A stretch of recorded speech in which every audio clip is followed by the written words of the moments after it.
बैठल बाड़ा? अरे का बताई यार, अपना गर्लफ्रेंड के फोन लगावतानी तो साला कोविड-19 बतावता।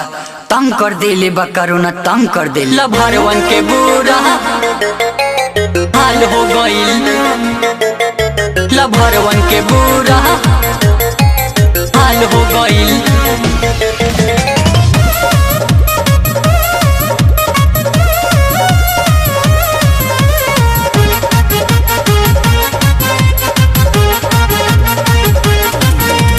एहो कोरोना कहे अइला हो, सबका के दुविधा में धइला हो। एहो कोरोना कहे अइला हो, सबका के दुविधा में धइला हो। ऐसन मुसीबत ठार हो गईल, ऐसन मुसीबत ठार हो गईल।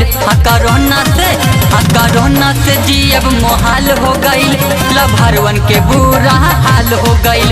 कोरोना से जियब मोहाल हो गईल, लभरवन के बुरा हाल हो गईल।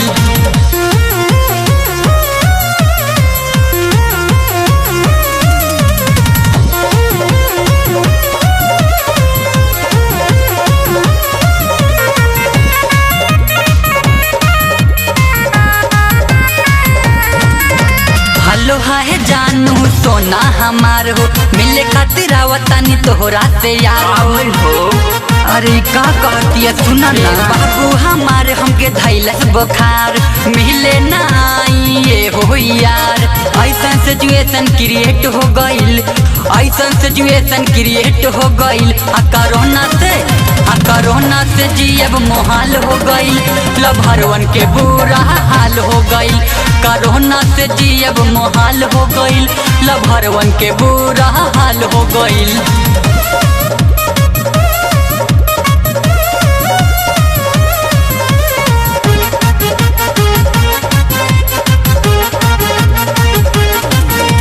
राते में चैटिंग होती रही, चैटिंग में डेटिंग सेटिंग हुई।